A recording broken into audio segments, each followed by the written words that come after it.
इस बार बिहार विधानसभा चुनाव में बिहार के वोटर्स वोट दे पाएंगे या नहीं, इस बात का फैसला आज हो जाएगा। बिहार में विधानसभा चुनाव की हलचल धीरे धीरे बढ़ रही है। इसी दौरान राज्य निर्वाचन रजिस्टर यानी SIR की प्रक्रिया पूरी होने के बाद नई वोटर लिस्ट जारी हो रही है। ये एक बड़ा कदम है क्योंकि इसके साथ ही मतदाता सूची में सुधार, नए नाम जोड़ने और आपत्तियों की सुनवाई की औपचारिक प्रक्रिया पूरी हो जाएगी। हालांकि चुनाव आयोग ने साफ किया है कि यह प्रक्रिया जारी रहने वाली है। चुनाव की अधिसूचना जारी होने तक मतदाता अपने नाम और विवरण में सुधार करवा सकते हैं। SIR यानी स्पेशल इंटेंसिव रिवीजन के पूरा होने के बाद अब ये लिस्ट सामने आई है। इस दौरान चुनाव आयोग ने लोगों को आपत्तियां दर्ज कराने, नाम जुड़वाने और त्रुटियां सुधारने का मौका दिया था। अब तक दर्ज आपत्तियों का निस्तारण कर लिया गया है और संशोधित लिस्ट आज आने वाली है। चुनाव आयोग ने साफ किया है कि वोटर लिस्ट में नाम या विवरण से जुड़ी समस्या पाए जाने पर मतदाता सीधे अपने बूथ लेवल ऑफिसर यानी BLO से संपर्क कर सकते हैं।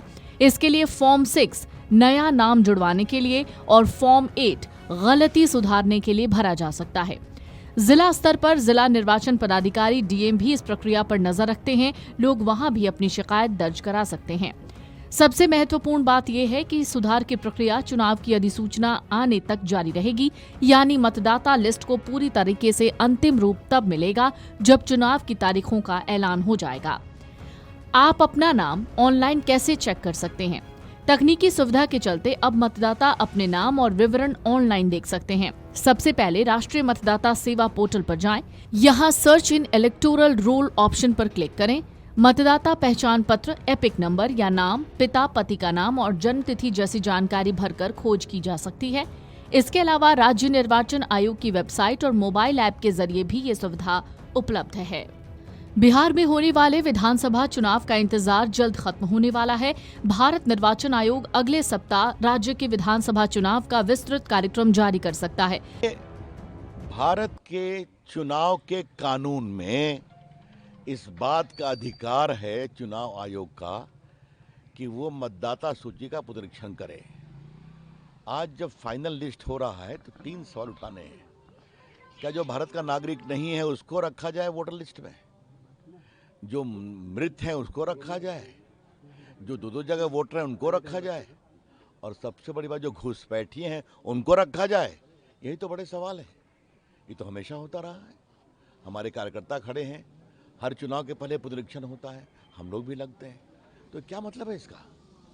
तो ये सब हारे हुए लोगों की हताशा है और मुझे कुछ नहीं कहना। रिपोर्ट बताती है मतदान का पहला चरण छठ महापर्व के बाद अक्टूबर के अंतिम सप्ताह में शुरू होने की संभावना है। छठ पूजा 25 से 28 अक्टूबर तक मनाई जाएगी, जिसका मतलब है बिहार में चुनाव या तो अक्टूबर के अंतिम दिनों में या नवंबर के पहले सप्ताह में शुरू होंगे। आपको बता दें, मौजूदा बिहार सरकार का कार्यकाल 22 नवंबर को खत्म होने वाला है। इस बीच चुनाव निकाय द्वारा बिहार विधानसभा चुनावों और कुछ विधानसभा उपचुनावों के लिए कम से कम 470 पर्यवेक्षक तैनात किए जा रहे हैं। सूत्र कहते हैं 3 अक्टूबर को सामान्य पुलिस और व्यय पर्यवेक्षकों को इस संबंध में ब्रीफिंग भी दिए जाने की संभावना है।